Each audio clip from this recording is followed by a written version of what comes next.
Hmm. Sarap. Grabe. Andito naman po tayo sa ating bagong recipe. Ito po ay hotdog na lalagyan natin ng giniling. Samahan niyo akong gawin ito. Ito pong ating mga ingredients po, giniling, tapos keso. Siyempre yung hotdog natin, sibuyas at bawang lang naman po. Una po natin ay gigisahin lang natin itong sibuyas at bawang. Siyempre yan po yung Ricardo natin bango po sa ating lulutuin. Kaya nga po pala ako nagluto nito kasi yung aking dalaging ding ay gusto daw niya ng hotdog. Meron na din naman akong giniling sa ref, kaya akin na lang din itong isinabay. At nakita ko pala itong recipe na to kay Miss Con. Salamat Miss Con sa inyong recipe po. At itatry natin kung totoo nga na masarap nga itong hotdog na to. Ang ginamit ko lang dito po ay ordinary lang po na hotdog. Wala po siyang cheese kasi mamaya dadamihan natin ng cheese yan sa ibabaw. Ayan nga po, igisa lang natin yung ating bawang at ang ating sibuyas.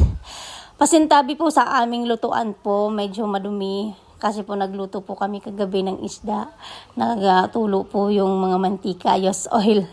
Hindi na po napalinisan. Ayan nga po at ano na natin po yung ating giniling. Gisahin lang natin hanggang sa ito ay lumabas yung kanyang natural na oil.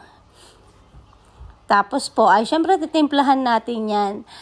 Ang aking po gagamitin lang sa pagtimpla nitong aking giniling ay paminta.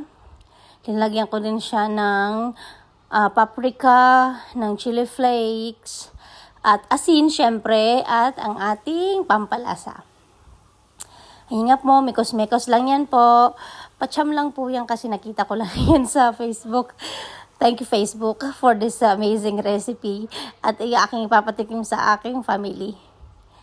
Ayan po. Gisahin lang natin hanggang sa lumabas na ang kanyang natural oil ng ating giniling na baka. Pagkatapos po niyan, saka po natin yan lalagyan ng tomato sauce, syempre. At ano po yung tomato sauce na lalagay ko lang po, yung quarter. Tsaka po, naglagay din ako dyan ng isang teaspoon na asukal, white sugar, para mabalance po ang kanyang tamis at asim. Siyempre, titikman din po natin yan.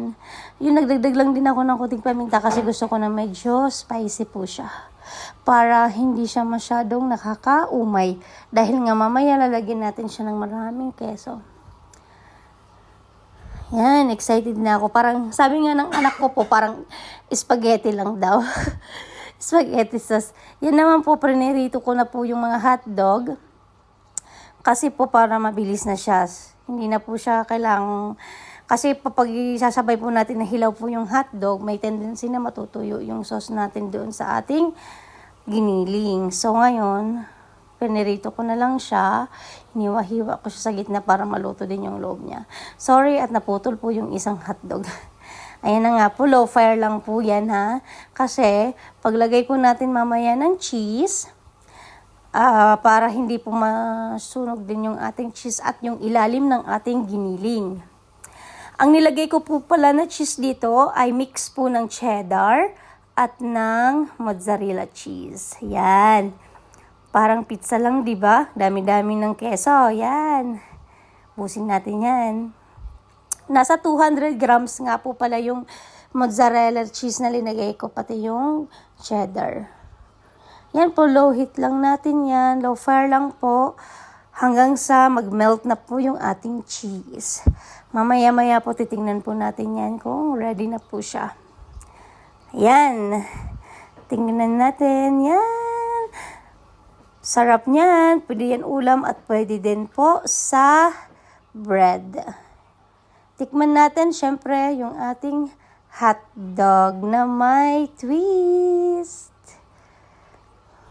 Yan, sobrang sarap. Mainit-init. Thanks for watching po, guys. May papakit mata pa po. Salamat po sa panonood. Sana try nyo din para magustuhan din ng family nyo po. Thank you po!